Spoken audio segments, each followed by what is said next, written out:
could actually do an entire panel on it. I know. I'll be like, this is screwed in, girl. Oh, thank you. Hubba. I did it. I made it. Good morning. Hello. Yay. Claps for me. I woke up this morning. I did it. Good morning, guys. So I'm Hayden Davio. I'm a professional voiceover actor. I'm best known for my work on Goblin Slayer as Priestess. I just walked a whole bunch. I'm gonna take a water. Good morning. I had to hoof it. I have walked so much this weekend. I think I've worked out more this weekend than I have in like the last month. Like, I'm usually such a gym rat, but I've been like, but I'm busy making dice. But yeah, so I'm Hayden Daviau. I'm a professional voiceover actor, best known for my work as Priestess on Goblin Slayer. I'm Yasuko Koenji in the Helpful Fox Senko-san, which is one of my favorite shows, and I'm dying for a season 2, because it is literally the, what do I call it? I call it the weighted blanket of anime. It is like a warm hug. It is just so comforting, and that's the whole idea. I'm Rina in Love Live Nijigasaki High School Idol. Is that? I don't know. There's a lot of words. Love Live. I did it. Love Lives. I'm in Azure Lane as Arc Royal and Eldridge, and a bunch of other stuff that I'm super excited to talk about very soon. So I'm going to be talking about kind of what it took, because I'm from Canada originally. And this is also going to be kind of an open forum Q&A, so if you guys have any questions, you're like, just shout them out or step up. Doesn't matter. It's a morning, so we can just vibe. So I'm from Canada originally, and I grew up in British Columbia on the west coast near Vancouver. And I grew up doing like theater, musical theater, show choirs, all that good stuff. I was always in the performing arts, and I was absolutely that kid where it's like, cool, it's someone else's performance, but I want to get it performed. I was the one doing little plays for like their parents, like at the family dinners, stuff like that. It's like, guys, I can do an impression of this character from a book. I don't know. But I was always doing little impressions, things like that, so I knew I wanted to be in the performing arts. And eventually I found voiceover watching the behind the scenes of the Teen Titans DVDs that I had, because that show is so near and dear to my heart. Have not gotten the chance to meet Kari Payton or Greg Sipes, who are here. I'm like, I want to meet them so bad. Just to be like, hey, thank you. You guys inspired me to do this. Somehow, I'm here. I made it. I did it. But going from Canada to coming to the US is an entire freaking process. It's a whole time. It involves dealing with weird, I wouldn't say loopholes in immigration, but it's essentially, it's like you need to prove that you are an alien of extraordinary talent, is the wording. And so building up a resume in Canada and doing tons of like online work, and somehow my work on games like Honey Pop, which explaining that game to my lawyer was interesting. I'm like, he's like, so what is this game? It's like, you date girls and play puzzles. I'm gonna say that. He's like, okay, sure. But we're gonna talk about mostly these live action dubs that you've done. Hey, silence your phones. This is a theater.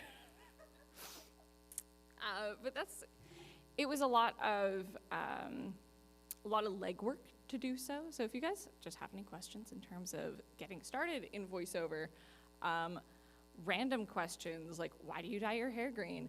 Anything you could possibly think of, it's kind of open forum Q&A, as well as talking about how I got from Canada or Canada Canucks to here.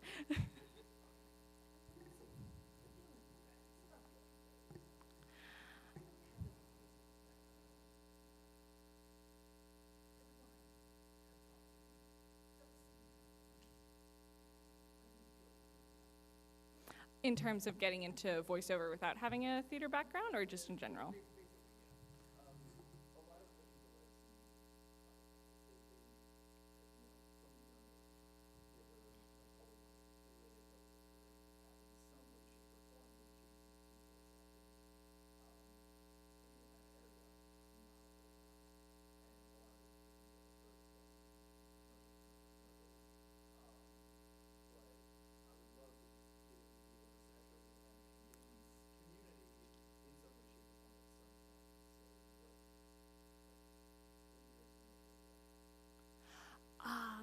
It's been super interesting. For one, the journey is so different for every single person. Where I'm from, my tiny little town of like 1,700 people, we had a lot of theater and a lot of performing arts. It was a very artistic place. I'm from like an island, so it was all very close-knit. But you don't need a theater background to get into doing this. There's tons of just online acting classes, especially right now. I would suggest just getting into general acting classes, scene study classes. Everything translates over. So scene study classes, improv is incredibly helpful.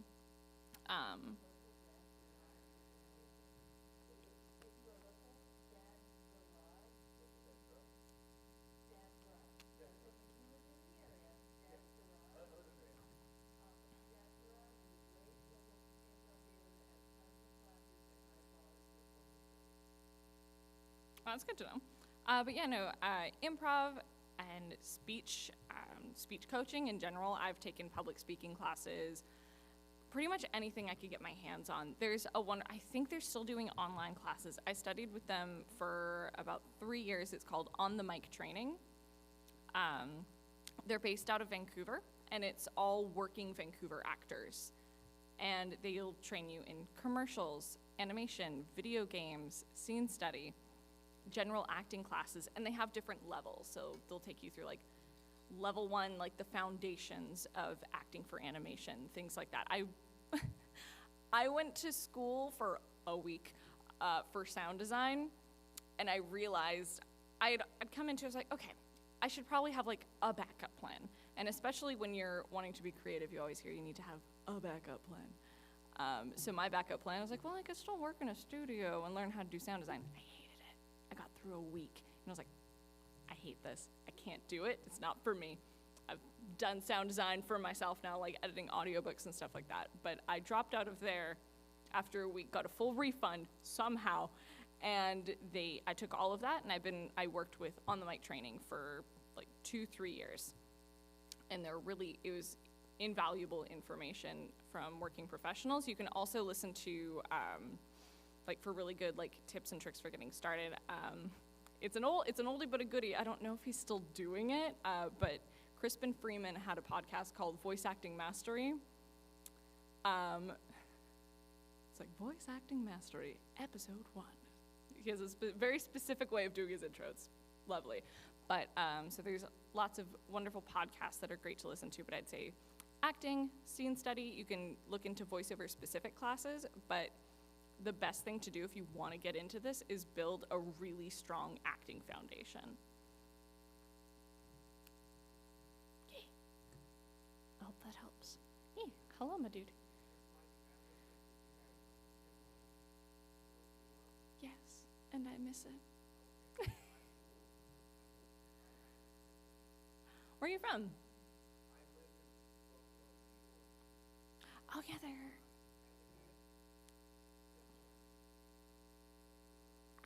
I was so sad. I was just in New York because I went to go see Beetlejuice.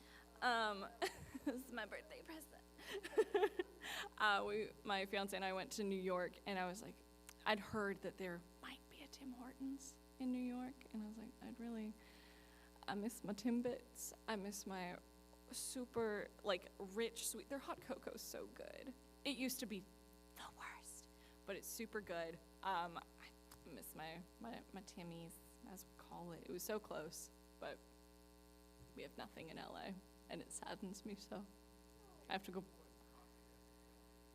I don't like Tim Hortons coffee. I'm a bit of a coffee snob. I worked as a barista since I was like fresh out of high school, so I would have been 18. From like 18 to like 22, I worked as a barista, if not longer. And I was like working and managing cafes. I was working at, it all pertains to voiceover, I promise. This is gonna wind back around. But I was managing a coffee shop in Vancouver, going home to sleep for half an hour, and then working in another cafe, which was like a late night. It was open till like almost midnight. And then on any off days, I was recording at a studio, Azure Productions, because I got auditions from them through On the Mic training, because they were hosting a dubbing class. So you're learning to dub anime and live action. So on any off days, I was also working at Azure, like for like 4 to 6 hours, recording like 140 episode like live action shows. So if you're gonna get into this, know that you're still gonna have to put in the grind. You're probably gonna have to, like, especially if you move for the work, you're probably gonna have to get at least like a part-time job. I know some people who are still working full-time and doing this as well. And it takes a while to build it up. I have so many different side hustles outside of voiceover. I'm also just an incredibly creative person, so I'm like, I make dice for a living, I play D&D for a living, I write song adaptations for my fiance's cover band and write originals as well. So I always say, remember to find a hobby, and don't let voiceover and or voiceover, just your career in general, take over your entire life, and let yourself be more than just your career, because I think it's so important just for our mental health as well, to remind ourselves that we are so much more than that one thing. And then as people, we are so beyond layered. So let yourself explore those different layers and stuff like that. I don't know. Yeah, I was gonna say we have a little question, the Demon Slayer shirt. I approve. I love Demon Slayer. Ugh, it's like picking children. Right now, I keep, like, the ones I can't talk about. Probably, I literally almost said it. That's how I know I'm tired. That's how I know I'm tired. Probably NDAs. Probably Rina Tenoji from Love Live Nijigasaki. She is a very, very relatable character. She's very shy, and she doesn't emote on her face. Like, she can't emote at all. So everything she says is very much right here. And this is how all of her lines are. And I have to gain up really, really high on my microphone so that it picks up for the engineer. But everything is this, and I always do this when I say her lines. But I also play her cat, so it's a lot of meow, meow. So I love that I get to play my own cat, which is super cute. I play Hanpen. But Rina is, not only is she shy and like a little, she has trouble like feeling like she fits in, but when she covers her face with her Rina board, she can suddenly just become herself, because it's like nobody's looking at her. It adds that barrier. So then she can just express herself more, because while she is really shy and awkward, she wants nothing more than to connect with people and share her love of music and performance. And also, she's a gamer, so I super relate to that as well. Yeah. Hello, another Demon Slayer. Ooh, okay, I'm gonna pull up my wiki, because I need a cheat sheet. I was Rina Tenoji in Love Live Nijigasaki. I was Priestess in Goblin Slayer. I was Arc Royal and Eldridge in Azure Lane. I played the younger version of Vanessa in Black Clover, which was really, really fun. I was Mariko Komiya in Boogie Pop and Others. I was Capri in Conception the Animation. I did, I was looking, I was like, oh, I did a lot of random bits in Fruits Basket.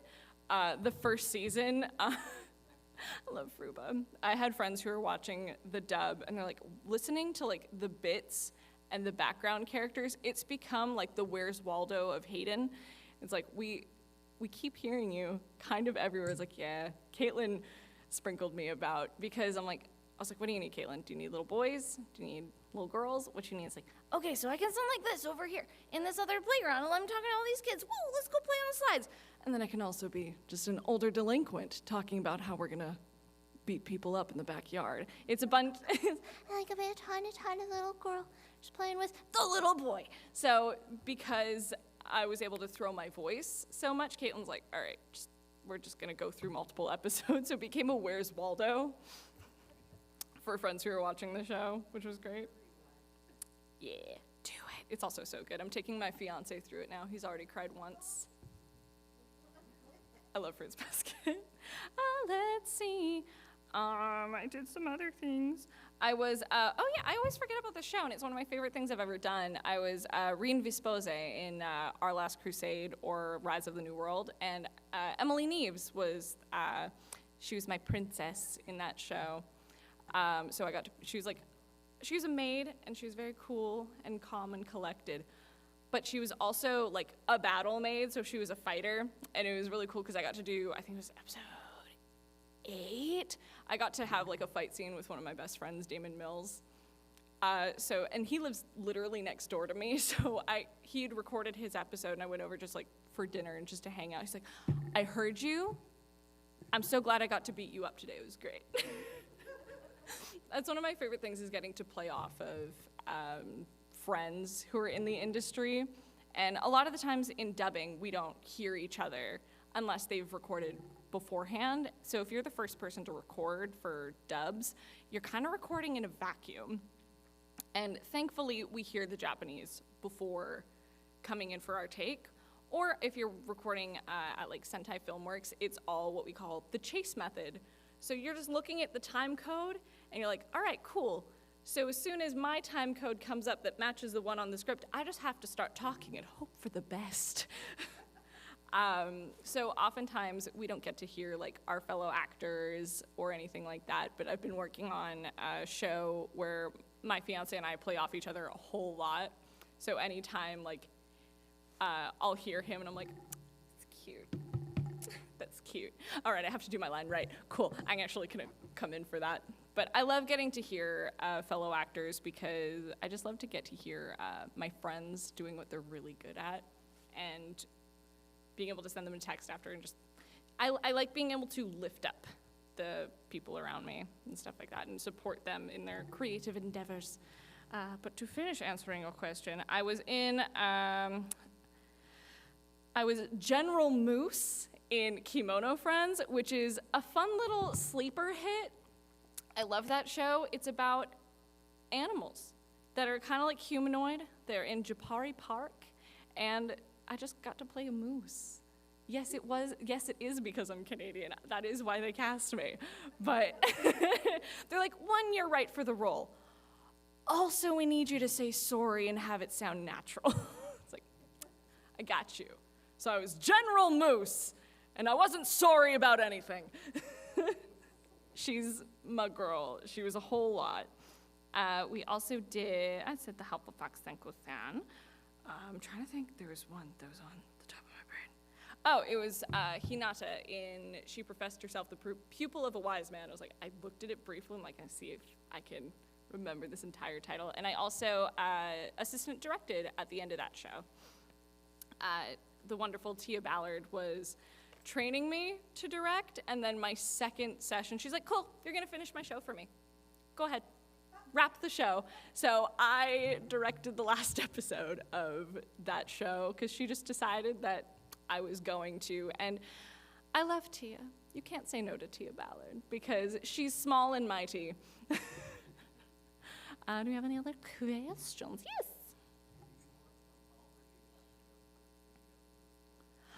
Most of the time right now I'm working from home. Because how things are kind of in the industries, they're slowly going back in studio. But if shows, like let's say we had a first season remotely, we've kept it remote. And there's a lot of it. Most anime right now are remote. If you're doing Crunchyroll titles, everything is in-house. So if they wanted me for a Crunchyroll title, I would have to fly back to Texas to stay there and go record for the 12 weeks that it usually takes. I went in for a video game on my birthday, so like last month. So I went in studio for a video game because originally I had asked if I could do remote because when they first cast me, I had unfortunately contracted COVID like right when I moved to LA. It was terrible timing. So they recast me initially, but they came back to me a couple months later and were like, hey, we have these 2 characters for you. would you still like to do the game? And are you able to come in? And thankfully the studio is only like 5 minutes away. It's like, yeah, I can do it now. Also, happy birthday to me. Happy birthday. But yeah, everything's pretty much remote. We have at our house what's called a Studio Bricks booth. There's tons of different ones. Studio Bricks are expensive. And they're also from Spain, but they're very reliable. So we have a Studio Bricks booth. There's also like Whisper Rooms, which is one of the industry standards, especially places. I know Crunchyroll, formerly Funimation. We had a lot of Whisper Rooms. I recorded Goblin Slayer in a box about like this big, like just slightly bigger than me. There's a scream I had to do in like episode 7 where I'm just like holding onto the walls. But there's also what's called the vocal booth to go, which I call the recording tent. So it's like PVC piping covered in not weighted blankets, but like moving yeah, thank you. Like, covered in moving blankets, essentially. Yeah, and so long as like you have a little bit of padding on your walls in your room and like a carpeted floor, it sounds great. I recorded the Goblin Slayer movie. My fiance recorded Pokemon in there, and like we recorded a bunch of different shows. I recorded most of Our Last Crusade in like the Whisper Room, and you couldn't tell. Yes, we use a Mic Parts S87, which is, it's like the knockoff, but it's the exact same parts that are in a Neumann U87, which is one of the industry standards. The other one is the Neumann TLM 103. But the S87 from Mic Parts is the exact same microphone build without the Neumann name attached to it. But they've gone so far now because it got popular that they've copied the, it still says like S87 on it, but they've copied the Neumann like logo on it, not the logo, but the font, like to a T. But we use the Mic Parts, and we've actually heard from multiple engineers that they're like, we kind of like this sound more for your voices than the U87 or the 103. It has almost a brighter sound to it than the Neumanns, which have a warmer tone to them. But yeah, it's the microphone we use, and for the interface, we use what's called an Apollo Twin, which is slowly but surely getting more and more popular within the industry as one of the standards for remote recording. Yes.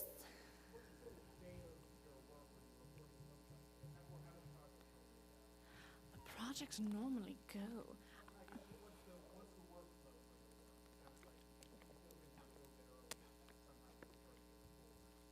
Yeah, so it depends on the show, and it depends where you lie in the schedule.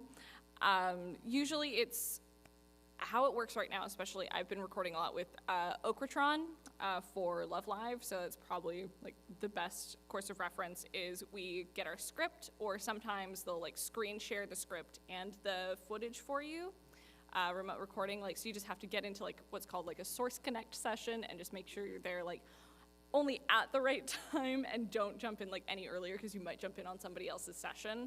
That's kind of the worry with remote recording. You could jump in on someone else's session before, or be like me and show up a week early, and they're like, why are you here? It's like, my calendar told me it was today.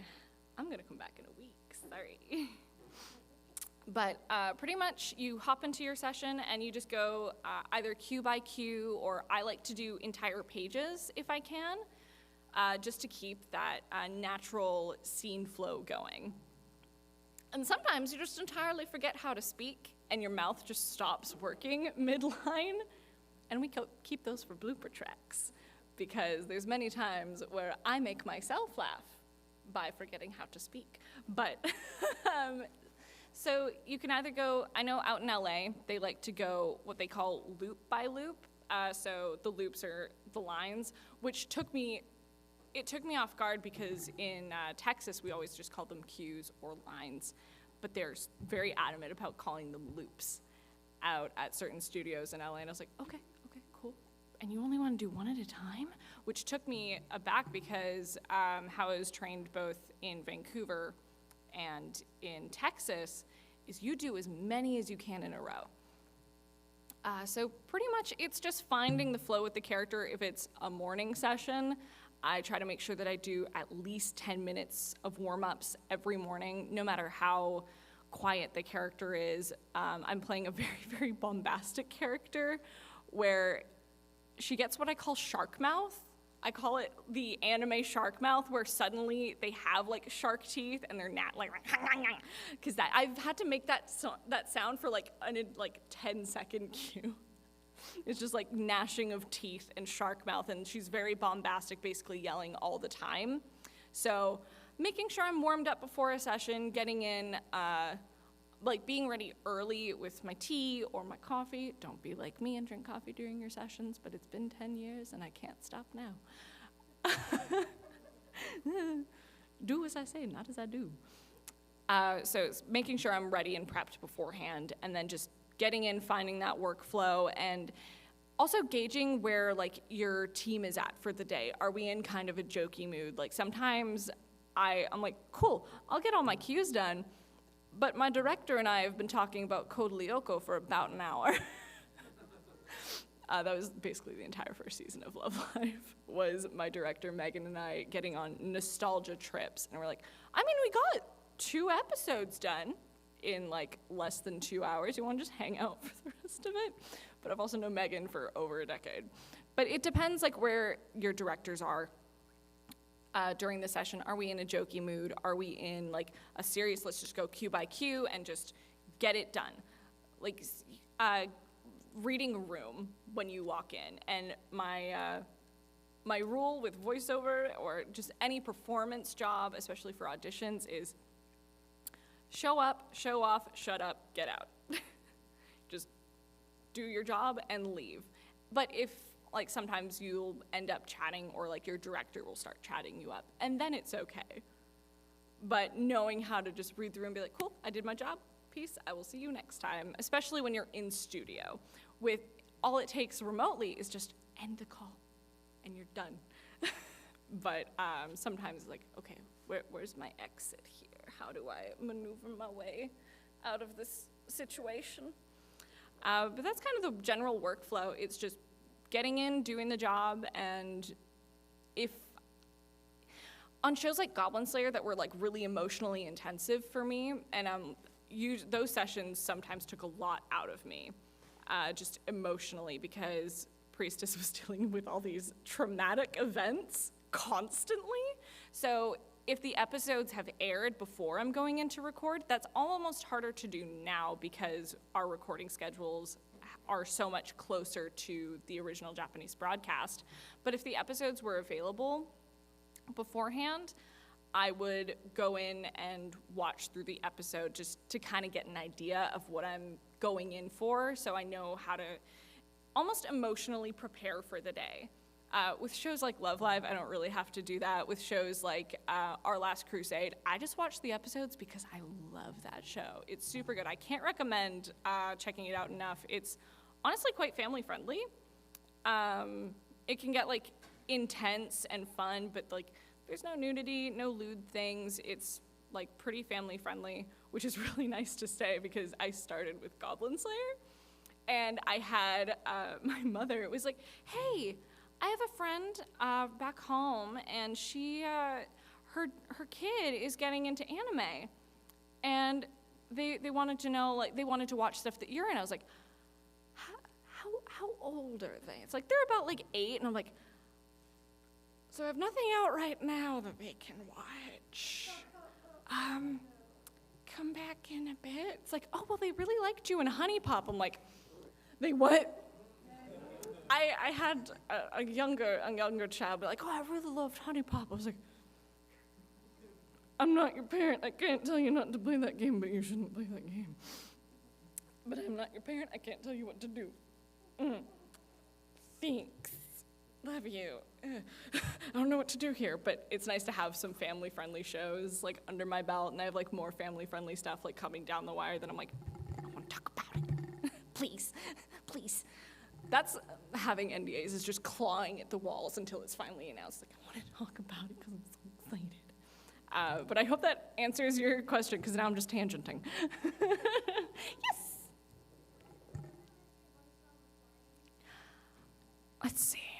I'm trying to think if I did.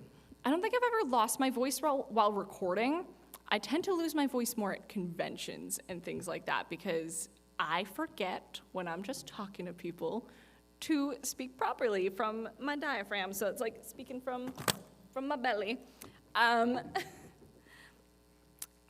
But with anime and recording and video games, I'm always very careful to do my warm-ups, drink lots of water during a session, and never drinking cold water, because that will actually tighten your throat up quite a bit. So I try to drink like room temperature water or hot water. Gargle with salt water like before and after sessions, and warming down as well. So like doing all like my vocal warm-ups, the and many, many, many, many morons is my favorite. And doing those to warm down as well, because it's resetting your throat and your vocal cords and your instrument. But I've definitely gotten close. I've gotten very like, hey, how's it going? After a session on one of the projects that I'm working on right now, because my character was just screaming for 2 episodes, and it was just all yelling for the entire episode. I got to yell some fun stuff, but it was all yelling.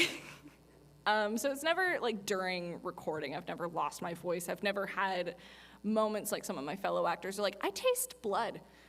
You never want to taste blood. You want to, like, if you're starting to feel really hoarse, Kellen, one of the wonderful other actors who's here and a good friend of mine, he mentioned on our group panel, he's like, it's actually quite professional, especially if you're in studio. It's like, hey, I'm starting to feel it.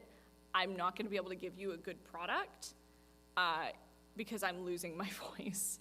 So can we reschedule to come back another day and wrap this up? Because I want to be able to give you the best product that you are paying for, because they are paying you to be there. So that is actually a very professional thing to do. I've never had to do that, but I don't doubt that someday I will. Yes.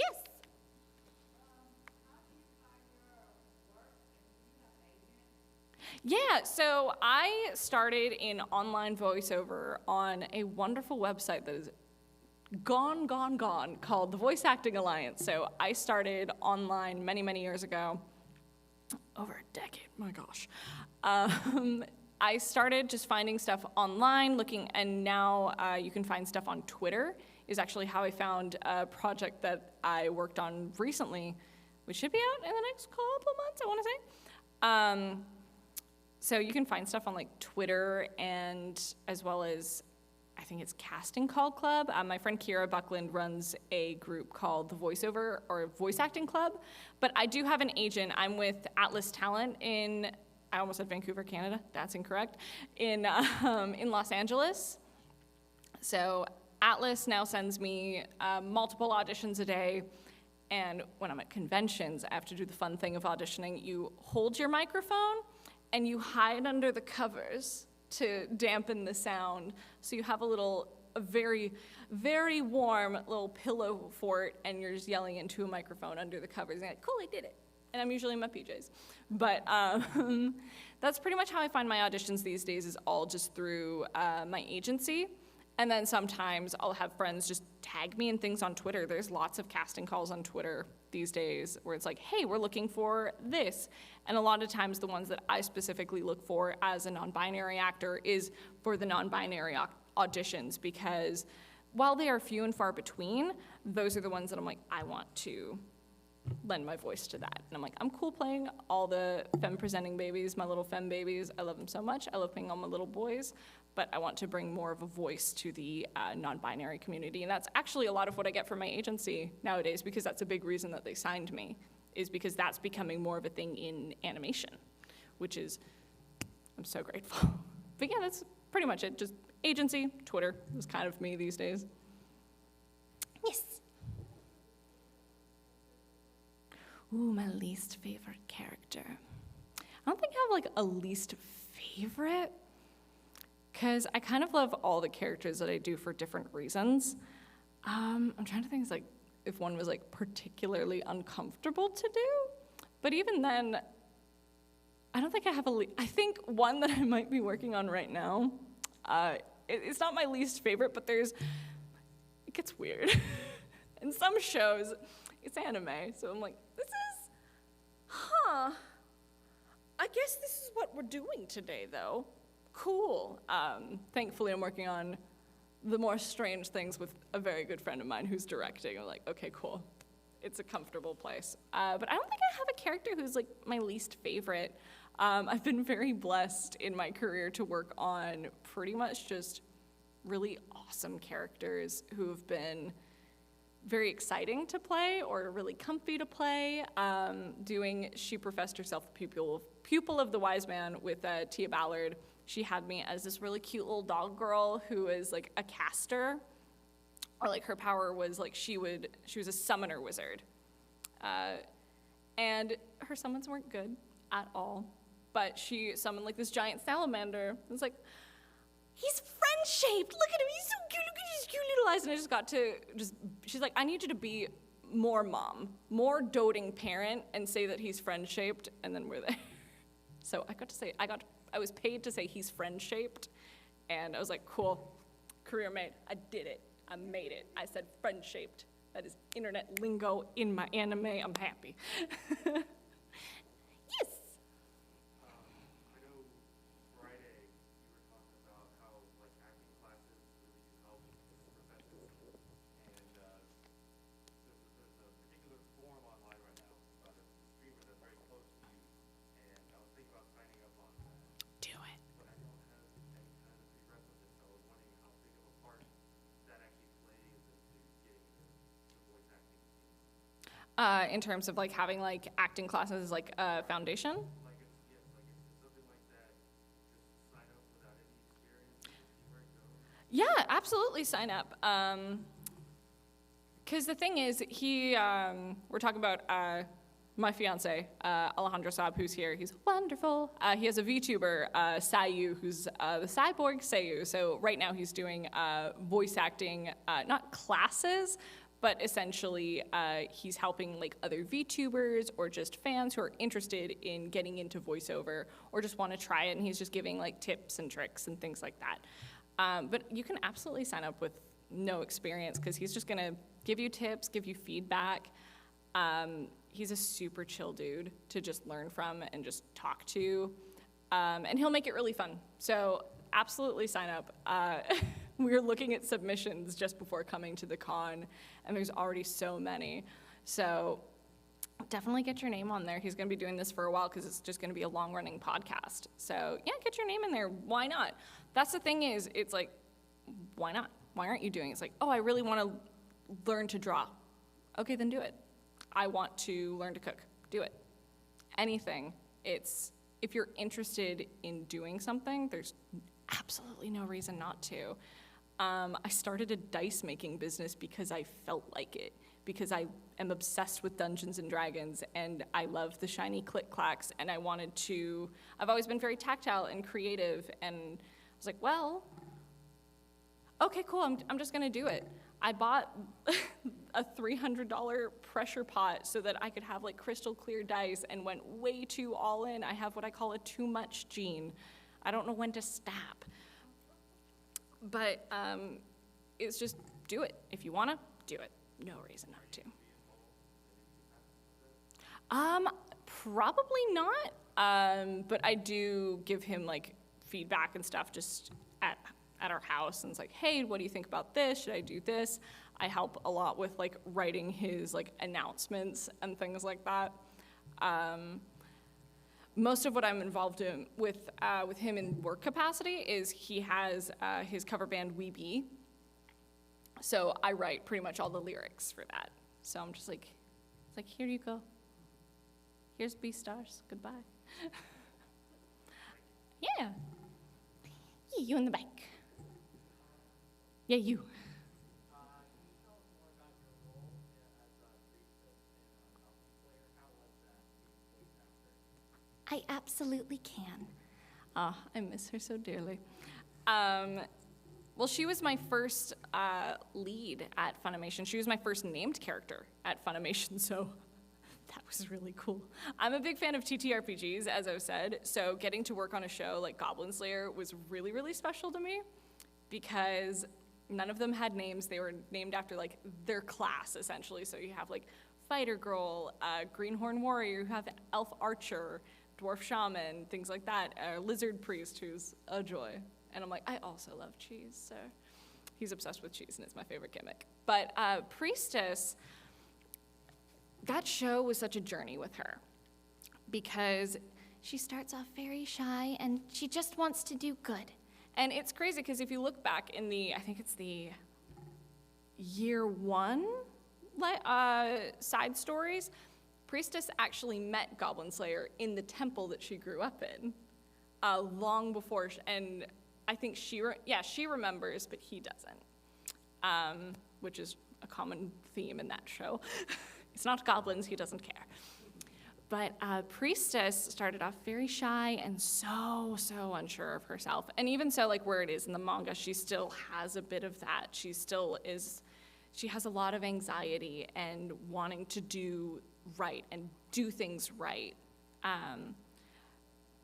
But her input when she, like in the first episode especially, her input wasn't being like valued, she wasn't being heard. And I think that actually left like a big impact on her. At least that's how I read it, just as an actor, they're like, Did we bring any potions? Like, what do we have? and she's trying to like plan, and like, you're a healer, right? You can just heal us if we get hurt. It's like, yeah, but I can only do that 3 times, and it's not a strong spell. Like, I can't, if anything more happens, if you lose a limb or something like that, I can't do anything for you, and I can only do this three times. I have 2 spells to my name, y'all. And so she wasn't being heard or listened to, and that definitely carried throughout the series, and it left a huge impact on her. But when she met Goblin Slayer, her whole world just kind of opened up, and they butt heads a lot of the time, and how especially Brad Hawkins and I played it, who is the wonderful voice of Goblin Slayer, who's an amazing person. I love Brad Hawkins. He actually was a huge inspiration to me growing up, because he voiced in my favorite anime, D. Gray Man. He was Tiki Meek in that show, and I was like, who is this voice? I love this. And then getting to do a show with him was really special. But he and I played as, like, they're just best friends. It's like, he has Cowgirl, but it's like, that's like one of his closest connections, but he and Priestess are just best friends, and he can open up to her in ways that you'd never see him open up with anyone else. And I think it's because Priestess she creates a safe space for people. And I super identify with that, is creating a safe space for people to be themselves, but also support them when maybe they're not doing things the right way, and maybe try to help them course correct. So I think she, without realizing it, and this is all how I come at her as a character and as an actor, she's honestly such a backbone for their party. She lends a lot more than she realizes. And just also getting to play a caster. And I'd always wanted to play like a magic user and to cast spells. I used to have her spells memorized. I'm like, okay, let's see if I still know what to say. Hear me, O merciful Earth Mother. Please, bless us and protect us with holy light. I was like, you just don't know I did it. I love her. And then she just slowly started like gaining more miracles and kind of gaining more confidence in herself, slowly but surely. I think it started in like episode 4 when she just kind of doubled up her spells, like to stop this huge fireball, because anyone who plays D&D, it's like, yeah, when you fireball a room, it's gonna hit everybody. Maybe sometimes yourself. I don't speak from experience. I don't know what you're talking about. It was intentional. I know what you're talking about. It's totally intentional. But it started there is like, oh, I am capable of doing this. That was very much torn down when they were in Watertown and screaming and everything. It was terrible. I scared my fiance off that show with my scream in episode 7. He's like, it's too real. It's too real.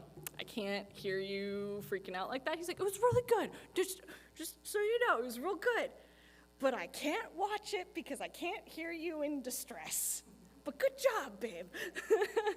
But she grew a lot, and I think it came to a head in the last episode with the fight with the Goblin Lord. Was it a Goblin Lord? Is that what?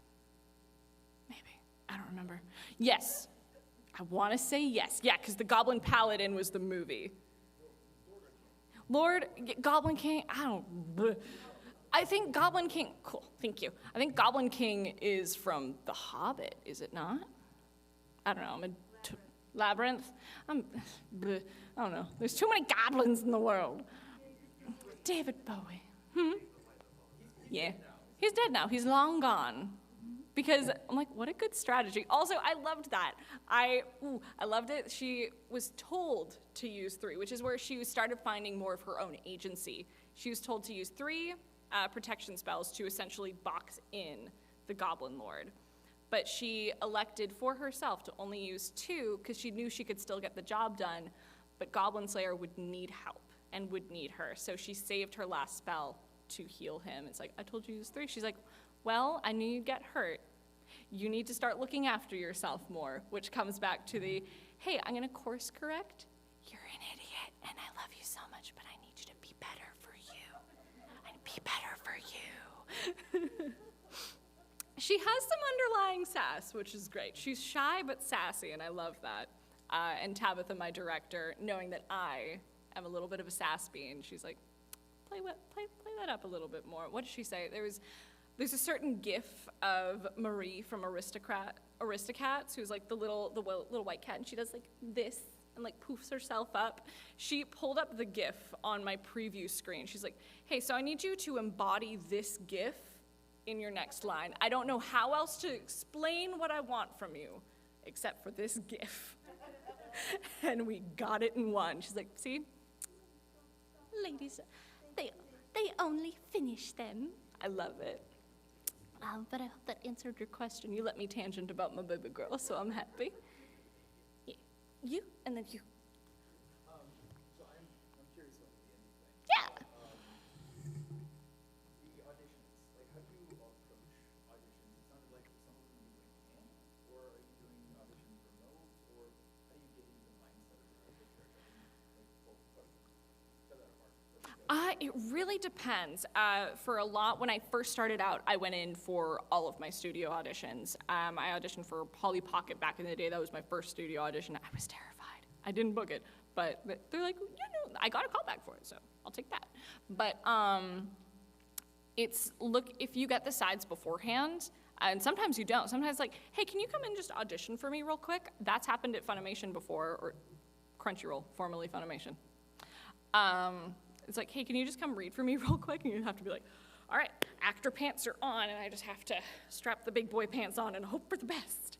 But that's where improv and learning to cold read really comes in handy. But I try to do a lot of prep work for my auditions as much as I can, and sometimes you have to just wing it because it's 2 a.m. and you forgot. No warm buttons, fine. So I like to look at, if I get a picture of the character, that's always super helpful, because I like to look at, all right, what might they sound like? So when I got the auditions for Rena in Love Live, I'm a Love Live fan, so I already kind of knew what she sounded like in the Japanese, but I didn't listen to any of the voice prints before going in to read for any of those characters. I recorded those from home in Vancouver, and I was like, okay, she reminds me of a VTuber, honestly. So I kind of came at her with that energy. And just this kind of came out, and we made her a lot more monotone when we were doing the actual show. But I played her a lot more bombastic, but it was always this voice. It was always right here. And it's breaking down each line. It's like Richard Horvitz, who's one of my favorite teachers that I've ever worked with. He's amazing, one of the most kind individuals, and probably gonna keep training with him after this as well, because always honing your craft, even when you're working, always being willing to learn more. So it's breaking down the lines, like, what does my character want? It's like, who am I? Where am I? How did I get here? Who am I talking to? Asking all those questions for the audition especially, and finding the character in the audition is a big part of what's gonna book you. But breaking down each line and trying to find their want. What do they want? And it doesn't have to be, I want this. I read for, just in a class, it was like a sea monster. It's like, what's her motivation? What does she want? It's like, my lake. This is my lake. And everything had this energy of sass. It's like, no, this is my territory. This is my lake. You're gonna do what I want because this is my space. My space. And coming at it with that energy completely changed like the reads and the energy of the character. So finding the core theme of like who they are and what like is motivating them throughout the lines. And if you get scripts where you can see what the other characters are saying and how they react to those characters and react to your character that you're reading for is also very helpful. I tend to go through the script and the dialogue first before going to the bio and seeing what I can glean from the words first, and then going back into the bio and seeing how much I got quote unquote right and how much I was able to glean from that, and then taking what I find in the bio and then bringing that in. Kathy Westluck, who's one of my teachers, she's like Spike in My Little Pony, Near in Death Note, things like that. I think Cyber 6, she's amazing. But she told me, she's like, read the description out loud in your character voice, and maybe it's just your own voice, with I statements instead of, so it's like, Priestess really likes to hang out with Goblin Slayer. It's like, I really like to hang out with Goblin Slayer, changing their pronouns and name to I statements, because then you start talking as that character saying, I like to do this. I like to go outside and ride my bike.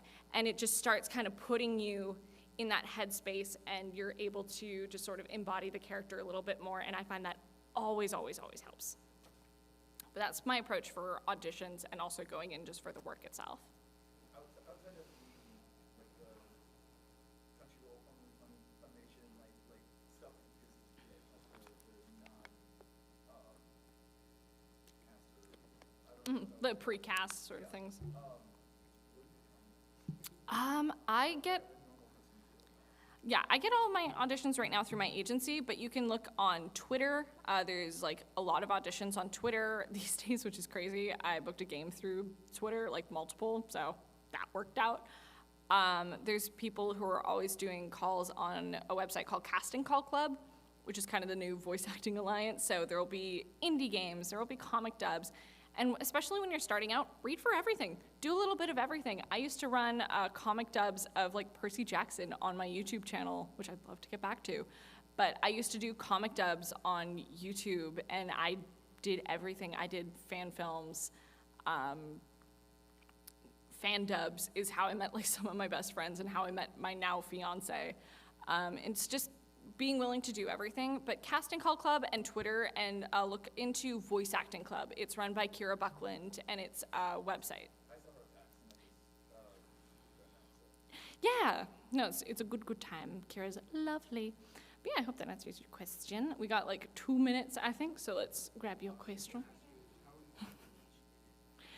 I find my niche is getting to know my voice print, really, and learning where my voice sits naturally. So a lot of the time, I know my friend Amber Lee Connors of Sound Cadence, she loves to have me as like the tomboy kind of characters who are a little bit more rough and tumble, because I have sort of that, she's like, you naturally kind of embody like a tomboyish but kind of chill energy, and that's where she likes to place me, and I know that's naturally where I sit vocally.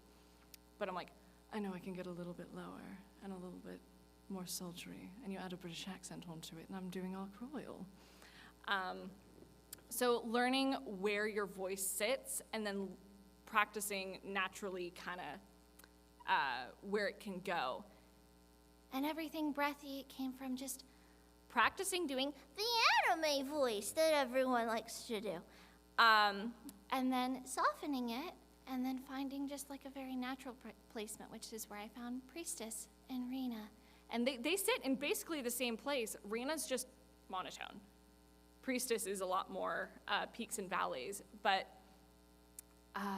finding your niche is just understanding your vocal qualities and where they are at the core. Do we have time for like one more? We have time. We have a lightning round in the very back. We have a super cutie in a cute dress in the back. You had a question, my love? Yeah, what's up?